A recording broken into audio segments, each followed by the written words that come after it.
February 1st, 1968. The second day of the Tet Offensive.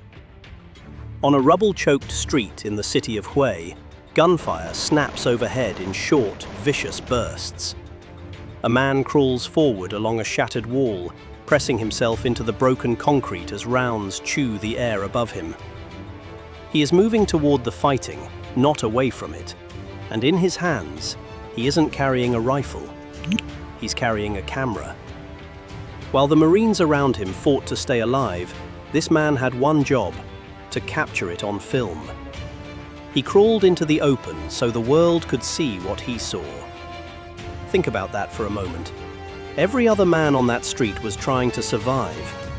He was trying to get a better shot. They were called combat cameramen, and across the Vietnam War, hundreds of them did exactly this, every single day. They ran toward the gunfire on purpose. They filmed ambushes, firefights, and dying men, and far too many of them never came home. Why would a man trade his rifle for a camera in the deadliest jungle on Earth? And what did it cost him? Here is the cruel irony at the heart of their story. The footage you have seen, the images that defined the Vietnam War, the pictures burned into a nation's memory, were captured by these men. And almost nobody remembers their names.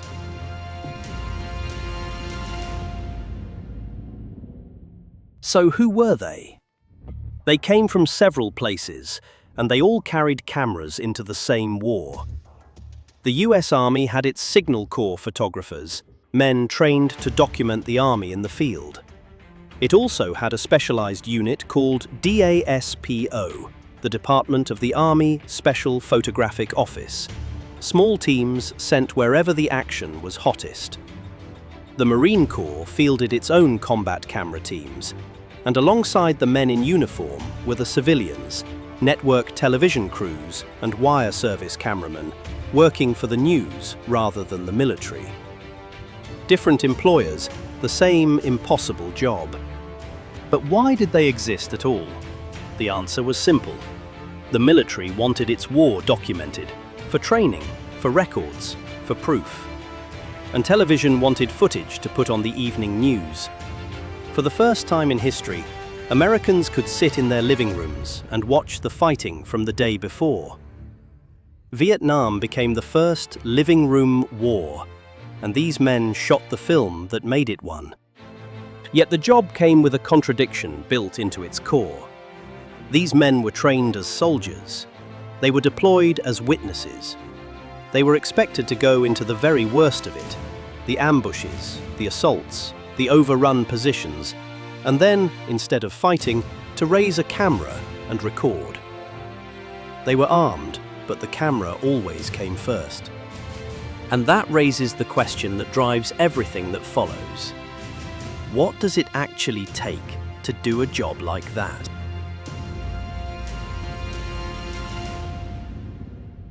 Start with the gear, because the gear shaped everything. A combat cameraman did not travel light.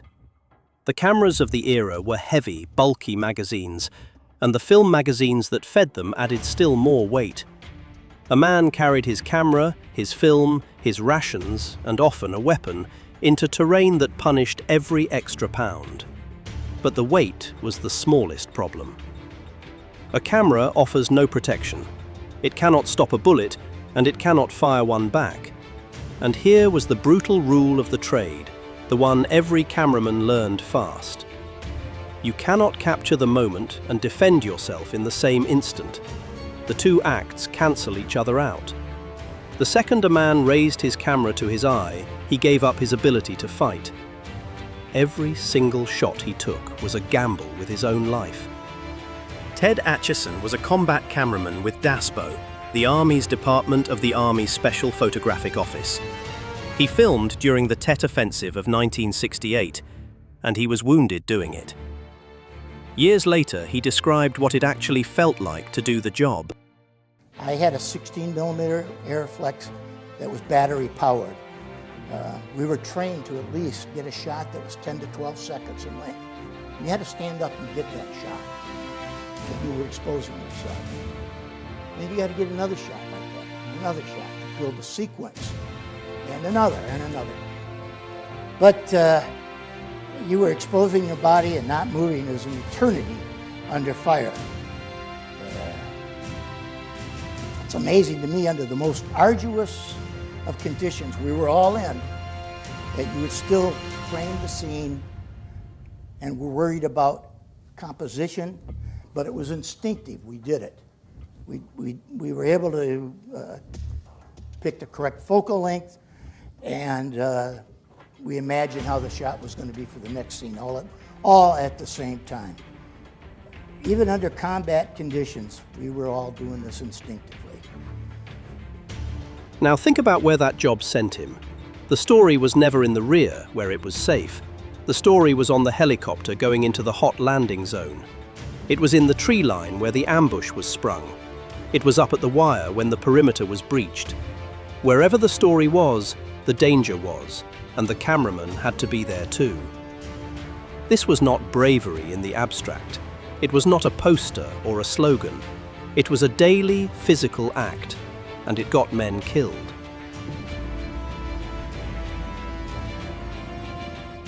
So what did they actually capture? They filmed the ambush from inside the kill zone, the camera shaking as rounds tore through the brush.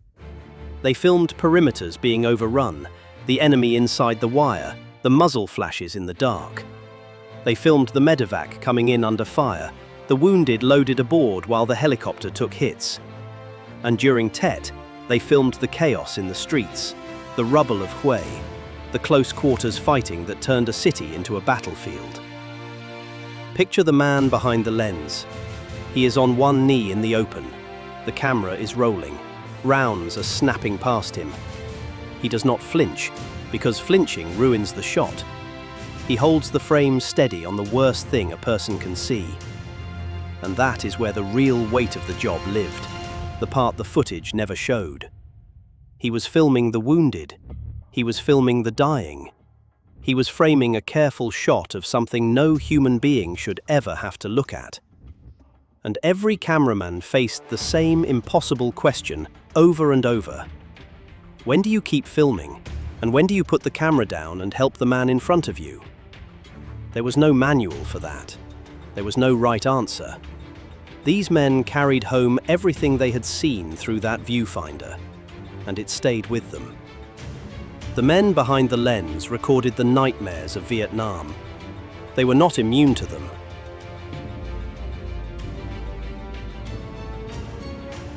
Now comes the hardest part of the story, and it deserves to be told slowly. Filming the war meant being inside the war, and the war did not spare the men holding cameras. Combat cameramen and photographers were killed in Vietnam. They were wounded. They died in the ambushes they were trying to film. In the helicopters, they rode into hot landing zones. In the streets, they crawled down to get one more frame. They fell the same way the riflemen fell, except they fell unarmed, with a camera still in their hands. Bill Sanhamel commanded the DASPO Pacific Detachment. He was the man who decided which camera teams went where. He was honest about what that criteria was. My job every other day was to go to the war room. We call it the war room. It was a briefing room where I was briefed on what was going on in each of the 4 corps in Vietnam. I would see where there would be activity, and then I would jot all that down. By activity, I mean someplace that was hot. I'd go back to the villa, put a team together, and that's where they would go, to that location. And many times they hitchhiked. We periodically could get them orders to be on a flight, but for the most part, that's what happened. The men who survived carried something else home. One veteran cameraman described it plainly. The images never left him. He could close his eyes years later and still see the faces he had framed, the wounded, the dead, the moments he had recorded and could never unsee. There was guilt, too, the quiet question of why he had lived when the man beside him had not. And here is the cruel part. When their footage aired, when their photographs ran in newspapers, their names were almost never on it. The country watched their work and never learned who shot it. When a cameraman was killed, his death rarely made the very news he had given his life to create. So remember this. Every reel of Vietnam War footage had a man behind it. Every image was someone's risk, and some of those men paid for the picture with their lives.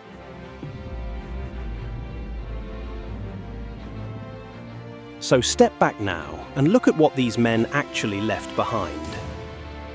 The images they captured did not just record the Vietnam War. They shaped how America understood it. Families at the dinner table saw the fighting through a cameraman's lens. They saw the cost of the war in their own living rooms, night after night. That footage moved public opinion. It fed the debate, the doubt, and eventually the turning of a nation's mood against the war itself. The men with cameras helped change history, and they did it one frame at a time. And here is the paradox at the center of their story.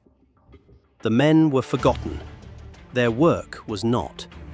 The footage they bled for became some of the most important historical record of the entire 20th century. It still lives today, in military archives, in documentaries, in the images you have seen 100 times without ever wondering who held the camera. Most of it is still used, uncredited, the photographer long gone and unnamed.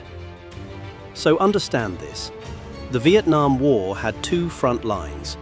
There was the one the soldiers fought, with rifles and artillery and blood in the mud.